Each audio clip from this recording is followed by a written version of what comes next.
Joe Balcer. I'm the designer of Wizard of Oz for Jersey Jack Pinball. Trying to bring this game to market. It's been one heck of a journey down that yellow brick road type of thing. But we have created an incredible pinball machine. Fully loaded. It's got a lot of new features, a lot of things that the new player that hasn't been involved in pinball will really appreciate. The light shows that we can create now, because we do all RGB lighting. It's all individually controlled RGB lighting. So we have about 140 lights on the game, and our programmer can control every one of them, and every light could be any color of the rainbow. Pretty amazing gameplay. The game is fully stacked with all kinds. We have a lot of interactive mechanical features on the game. It just brings you into the land of Oz on a pinball machine. What makes this game different than every other game before? What makes it different? I think the difference is pinball has slid back a little bit in the amount of mechanical units that are on a game.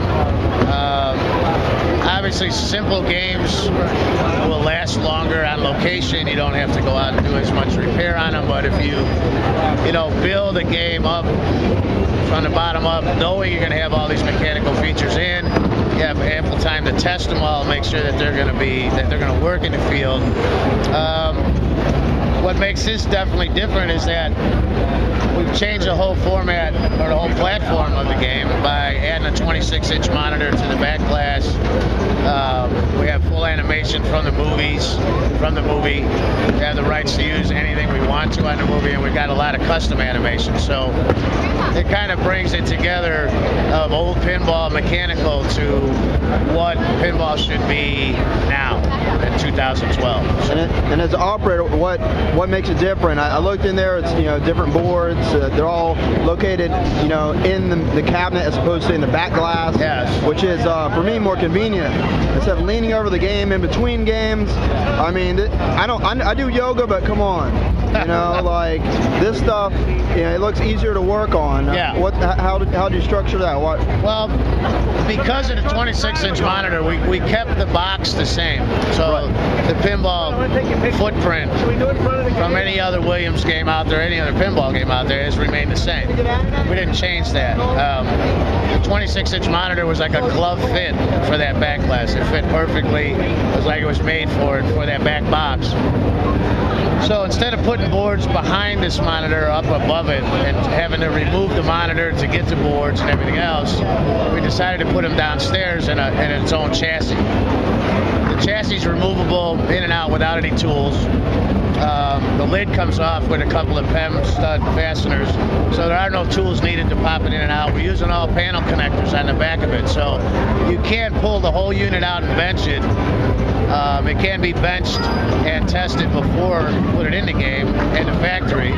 So you could do quantities of these already tested, drop them in the cabinet, plug them in, and you're ready to go. So, in some ways, the old way to do it was everything was in the back box, but it's not needed anymore. I mean, boards are easily accessed where they are, either top or bottom, but with the downloads now, you don't need to pull EEPROMs out to upgrade.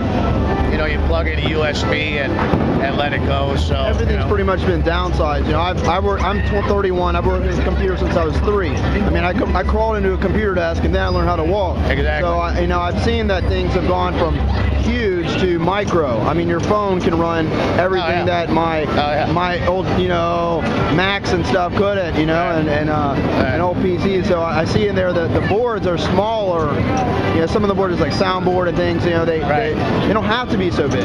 No, and that's true. And you get a lot of power out of a small entity now. So it's working well. We're using a kind of a cross between through-hole technology and surface mount, and that's for the operator. Right. If you burn out a FET, you do something on a board, you do want to be able to replace something. So anything that we know can or will go, they're still replaceable through through-hole. And we know cost. There's a cost issue with through-hole technologies. Now it's more expensive than surface mount. Well, it just is more expensive than surface mount. There's more labor involved. There's more machine time involved. So we kind of have a hybrid of that for our I/O board. Yeah. And we use a standard standard motherboard, right? ITX motherboard. Intel. So, yeah. So.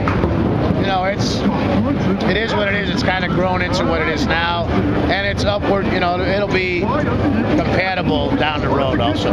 Right. So whereas in '91, when all the DMD game just came out, that was new technology, maxing it out. Like you can't do much more than that. And then and so whereas this, you have Keith said there's room to grow. Yes. With the technology, I mean, you're really not. This is it. Yes. You can put more pop bumpers or more flippers, more everything in the game, right? You're not. Yeah, and we still have. I mean, with everything on this game, we have not maxed out our system, so we're in good shape there. We're not overtaxing anything.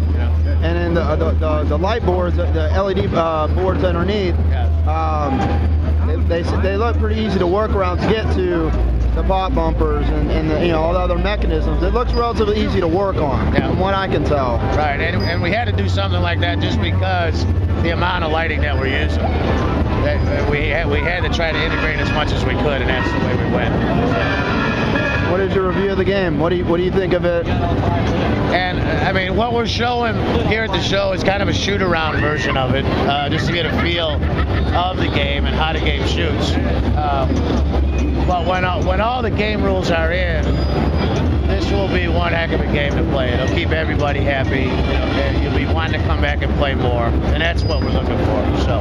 And you've enjoyed the process from being here from the start at this show or no, the game. Oh from yeah, the start to this point. What has it been? It's been a long yellow brick road for us all, but we're a small crew. We really didn't staff up to turn this thing over as quickly as we could. We kept a small staff. And we all want to just get the game out, obviously, but it has to be right before it goes out. So our customer base is wanting that. They don't send me the game if it's not going to work right. So. Right, because games historically have been coming out with incomplete software to the point where you're waiting, and so now it's like we're paying good money for a game. We're willing to wait. I mean, if we waited this long for a game of this kind of stature to come out, I think we can wait a little longer for it to be almost complete. Exactly. And as a collector operator, I can see that you can see that look, all these people, some of these people, they don't play pinball.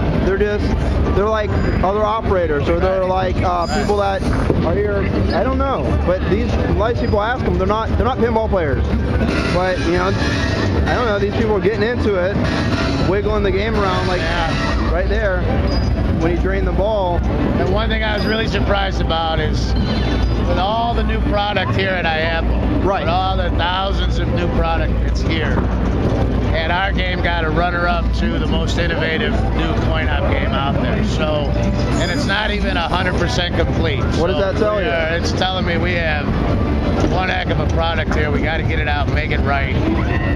It's going to move and keep selling. And did you order one yourself? You bought one for yourself? I've got a little space ready for it to go. So there you go. Do you own any other pinball machines already? I have a few at home. I have a Southpark. I have a Apollo 13, a couple games that I did. Had a lot more games. Ended up selling them over the years. Personal issues. We'll call it divorce. Kind of makes things go away sometimes, but not wanting to do what I did with my games, but I did. Now it's time to kind of get that collection back up. Oh, it's on now. And now it's on. It's going to start back up with Wizard of Oz. Oh, it's on now. When you start, I started March last year. I bought one game, Terminator 2, which for my dad. There you go. And I brought his Sky Jump back to life. Okay. He used to have an arcade in Wyoming in '74. Okay. And now I have 9 games, and he has 2. He has Captain Fantastic and Sky Jump. There you go. So it's like you're on your way. When you start, start. I mean, people don't start in the pinball that have a few quarters in their pocket. Right. They can at least afford one. And so you're really starting people down the yellow brick road of having, this is liquid asset. To be honest, you can't sell a house tomorrow. You can't sell a car tomorrow. Pinballs move, but we don't want to. Yeah. But if we have to, this is a liquid asset, everybody. If you don't know what liquid asset is, Google it and find out what liquid asset means. And well, thank you very much for your time. All right.